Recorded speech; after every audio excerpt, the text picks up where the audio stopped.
નમસ્કાર મિત્રો, સ્વાગત છે તમારું અમારી યુટ્યુબ ચેનલ વિહતરામ 2020માં વિહત માતાજીની પાવન વાર્તા।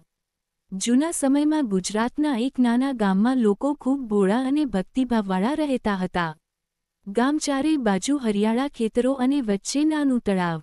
ગામના લોકો રોજ સવારે ભગવાનને નમન કર્યા વગર કોઈ કામ શરૂ કરતા નહોતા। પરંતુ એક વર્ષ એવું આવ્યું કે ગામમાં ભારે દુષ્કાળ પડ્યો। વરસાદ જ આવ્યો નહીં। ખેતરો સુકાઈ ગયા, તળાવ સુકાઈ ગયું, પશુઓ તરસવા લાગ્યા। ગામના વડીલો ભેગા થયા અને કહ્યું, આપણે માતાજીનો શરણો લેવો જોઈએ। ગામની બહાર એક પ્રાચીન પાળિયું હતું, જ્યાં વિહત માતાજીનું સ્થાન માનવામાં આવતું। કહેવાતું હતું કે માતાજી સચ્ચા ભક્તની પ્રાર્થના ક્યારેય ખાલી જવા દેતી નથી। ગામમાં ગંગારામ નામનો ગરીબ પણ ખૂબ ભક્તિશીલ ખેડૂત હતો। તે રોજ સવાર સાંજ માતાજીના સ્થાન પર દીવો કરતો અને પ્રાર્થના કરતો, હે મા વિહત, અમારું ગામ બચાવો, અમને વરસાદ આપો, અમે તમારી શરણમાં છીએ। દિવસો પસાર થતા ગયા। લોકોનો વિશ્વાસ થોડો ઓછો થવા લાગ્યો। કેટલાક લોકો કહેવા લાગ્યા, કશું થવાનું નથી। પરંતુ ગંગારામનો વિશ્વાસ અડગ રહ્યો। એક રાત્રે ગંગારામને સ્વપ્ન આવ્યું। સ્વપ્નમાં માતાજી લાલ વસ્ત્રોમાં, તેજસ્વી મુખમંડળ સાથે પ્રગટ થયા। માતાજીએ કહ્યું, બેટા, ડરશો નહીં। ગામના લોકો એકતા રાખે, સચ્ચાઈ અને દયા છોડે નહીં। કાલે સવારથી તળાવ પાસે ભજન કીર્તન કરો, હું જરૂર કૃપા કરીશ।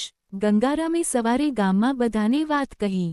શરૂઆતમાં કેટલાક લોકો હસ્યા, પરંતુ મોટાભાગે વિશ્વાસ કર્યો। બધા ગામવાસીઓ તળાવ પાસે ભેગા થયા। ભજન કીર્તન શરૂ થયું। નાના બાળકોથી લઈને વૃદ્ધો સુધી બધા જય મા વિહત ના નાદ કરવા લાગ્યા। અચાનક આકાશમાં વાદળો છવાઈ ગયા। વીજળી ચમકી। થોડા જ સમયમાં ભારે વરસાદ શરૂ થયો। સુકાઈ ગયેલી ધરતી પર વરસાદની બૂંદો પડતા લોકોની આંખોમાં આનંદના આંસુ આવી ગયા। તળાવ ફરી પાણીથી ભરાઈ ગયું। ખેતરો હરિયાળા બન્યા। ગામવાસીઓ સમજી ગયા કે આ વિહત માતાજીની કૃપા છે। તેમણે ત્યાં એક સુંદર મંદિર બનાવ્યું। દર વર્ષે નવરાત્રિમાં મોટા ઉત્સવ સાથે માતાજીની પૂજા થવા લાગી। ગંગારામ ગામમાં માતાજીના સાચા ભક્ત તરીકે ઓળખાયો। પરંતુ તે હંમેશા કહેતો, આ બધું માતાજીનું ચમત્કાર છે। આપણે માત્ર ભક્તિ અને એકતા રાખવી જોઈએ। વાર્તાનો સાર: વિશ્વાસ, એકતા અને સચ્ચાઈ હોય તો માતાજી હંમેશા પોતાના ભક્તોની રક્ષા કરે છે। મુશ્કેલીના સમયમાં ભક્તિ અને ધીરજ ક્યારેય છોડવી નહીં। આ વિડિયો પસંદ આવ્યો હોય તો એક લાઇક, શેર અને સબસ્ક્રાઇબ કરવી બિલકુલ ભૂલતા નહીં।